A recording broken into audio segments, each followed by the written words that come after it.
Jesus says these precious words to us. Do not be afraid.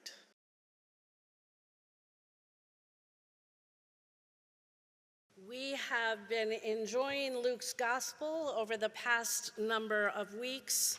The text just directly before this one is one of my favorite, which we will not unpack together on this day. It's the one about making sure that you understand that God will give you all good things. The birds and the bees are clothed in glory, and you are as well. So that's your sermon on that text.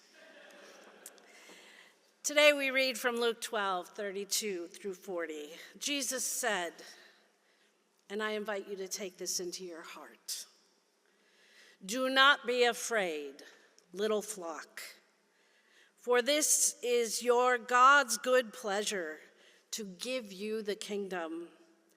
Sell your possessions, give to the poor.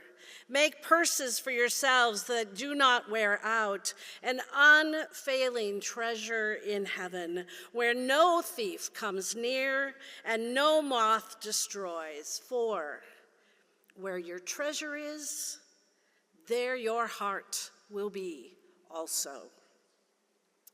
Be dressed for action and have your lamps lit. Be like those who are waiting for their master to return from the wedding banquet, so that they may open the door for him as soon as he comes and knocks. Blessed are those whom the master finds alert when he comes. Truly, I tell you, he will fasten his belt and have them sit down to eat, and he will come and serve them. If he comes during the middle of the night or near dawn and finds them so, blessed are those servants. But know this, if the owner of the house had known at what hour the thief was coming, he would not have let his house be broken into. You must also be ready, for the Son of Man is coming at an unexpected hour." May God add a blessing to the reading of this word. Today's lesson can be summarized in many ways, but for this sermon, I want to savor these three things. First, Jesus shows up, sometimes when we least expect him. Have you experienced that in your life? Truth. Second, the ways we live our lives is testament to what we name as treasure.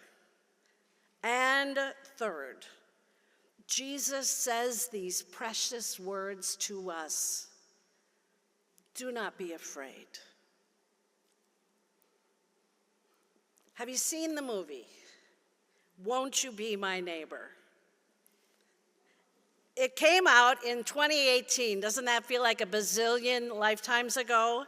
But it came out in 2018 through the priceless, irreplaceable auspices of public television. Did you hear a message there? My husband Cooper and I went to see it as soon as it was available. The movie is about the cover guy in your bulletin, the amazing ministry of Fred Rogers. How many of you know who Fred Rogers is? There you have it. Fred Rogers, who created a neighborhood where the sacred and the vulnerable beauty of children like Ada and their fears and their loves was honored throughout the show. And healing came through being willing to be vulnerable and tender and curious. Cooper and I, as we watched the movie, wept through most of it. Why? We wept because Mr. Rogers, an ordained Presbyterian minister, knew that the world was his parish, right? And his television show was his way of healing and cultivating hope in a world sorely in need of both. Mr. Rogers helped children talk about death and about bullying, and he broke down race barriers while the nation around him was tearing itself apart with race riots. And Mr. Rogers helped children deal with their anger. One of his songs I love, "What do you do with the mad that you feel when you're so mad you could bite?" He sang that song. And he addressed children in his simple way. And he advocated for public television because he believes strongly that there has to be a way for there to be an antidote to the steady stream of anxiety and violence inundating the souls of children and adults. And we need the ways that Mr. Rogers saw a promise in life and worked to enlarge it, don't we?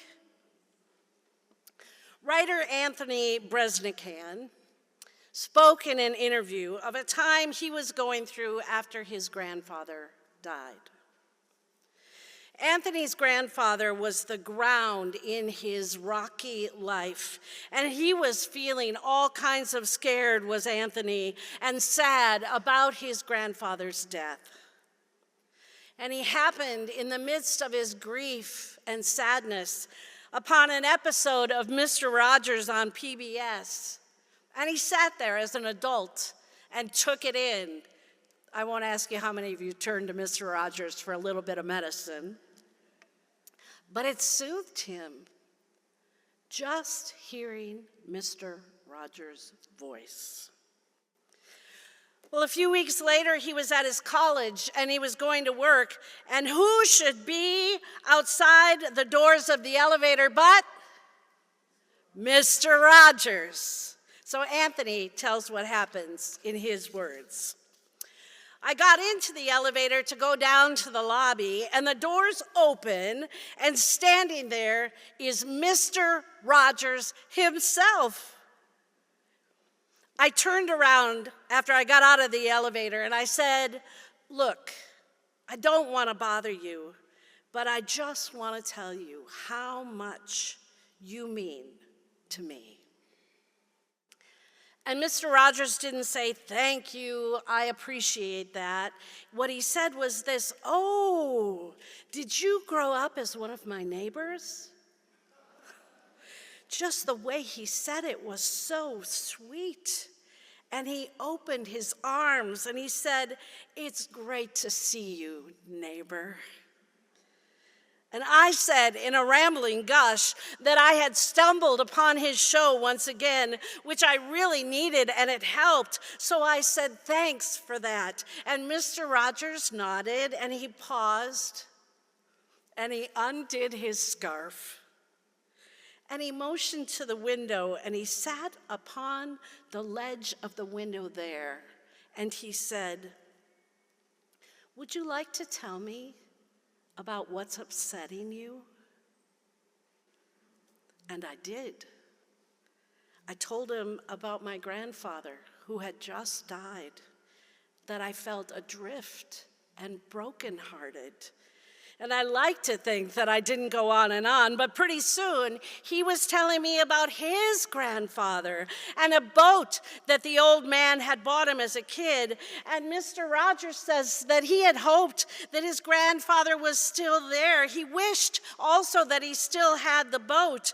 "You'll never stop missing the people you know and love," Mr. Rogers said. He didn't have the boat.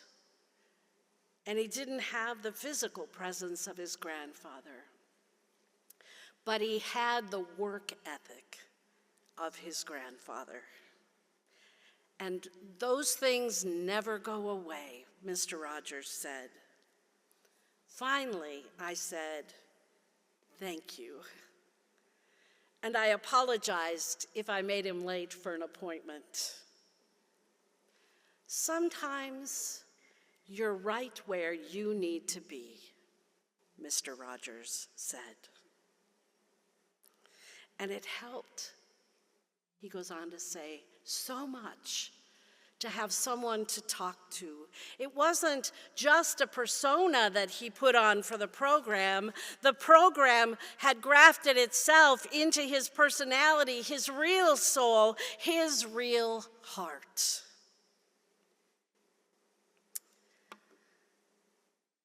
So here's the wonder and the power of it all. This is Elizabeth now. Mr. Rogers knew the treasure of attention and compassion and presence. He had faced opposition and sneering and divisiveness in his life, and he knew that kind of toxicity is harmful to children and to all of us. So he created a neighborhood that we long to live in even today. Where your treasure is, there your heart is also. Jesus knew that the world must have people of heart and soul to be present to the world in the way that Jesus himself was fully present to the world. And the people who choose to live that way, not perfectly, but want to live in the way of Jesus, those people are called disciples. So when we show up, when we pay attention, when we listen and love and find ourselves right where we need to be, we are living our own version of call. I want to share one other story with you, because I find that in this time where it takes all the courage I have to read the morning paper, am I alone? Stories are saving me. So this story I'm going to share with you is not about Mr. Rogers. It's a story told by another of my heroes, poet Mary Oliver. It's a story called Ropes, and it is in her book Upstream. And this essay is long enough that I'm going to read it to you like you are good kindergarten students in the best, most well-appointed kindergarten class in the world, right? And it is a story about choices and treasure and goodness and love and dogs. And if there's a dog in the story, you know it's a good one. Ropes. In the old days, dogs in our town roamed freely, but the old ways changed. One morning, a puppy arrived in our yard with a length of rope hanging from its collar. He played with our dogs, and eventually he vanished. But the next morning, he showed up again, this time with a different rope attached. And this happened for a number of days. He appeared, he was playful and friendly, and always accompanied by a chewed-through rope. Just at this time, we were moving to another house, which we finished doing all in one evening. A day or so later, on a hunch, I drove back to the old house, and I found him lying in the grass by our door. I put him in our car, and I showed him where our new house was, and I said, "Do your best."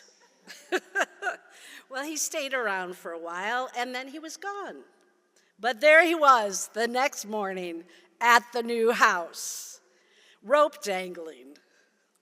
Later that day, his owner appeared with his papers from the Bide-A-Wee home and a leash. "His name is Sammy," she said, "and he's all yours." As Sammy grew older, he began to roam around the town, and as a result, he was caught by the dog officer. Eventually, of course, we were summoned to court, which we learned quickly was not a place in which to argue. We were told to build a fence, which we did. But it turned out that Sammy could not only chew through ropes, he could also climb fences.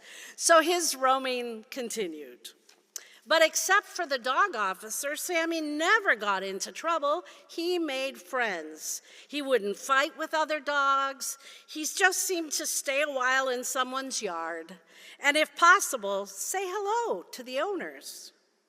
People began to call us to come and get him before the dog officer saw him. Some took him into their homes to hide him from the law. Once a woman on the other end of town called, and when I got there, she said, "Could you wait a few minutes? I'm making Sammy some scrambled eggs.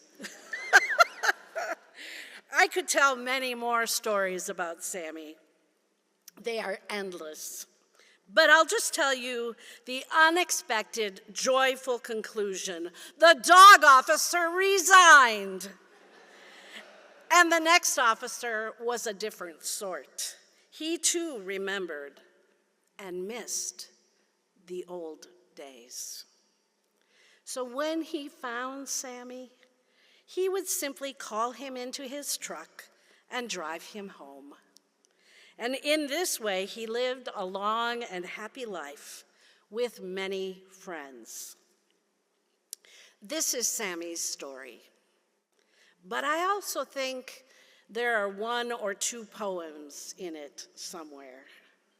Maybe it's what life was like in this dear town years ago, and how a lot of us miss it. Or maybe it's about the wonderful things that may happen if you break the ropes that are holding you.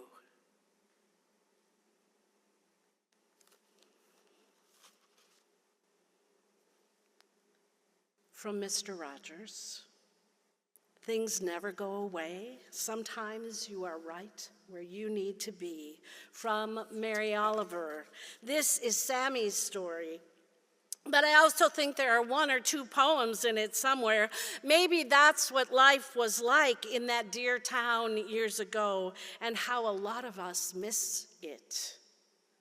Or maybe it's about the wonderful things that may happen if you break the ropes that hold you. And from Jesus, be generous, give to the poor. The place where your treasure is the place where you will most want to be and end up being. Do not fear. And you, what life is it that you are writing day by day, moment by moment? As you heard the choir sing earlier, dear God, choose love. Amen.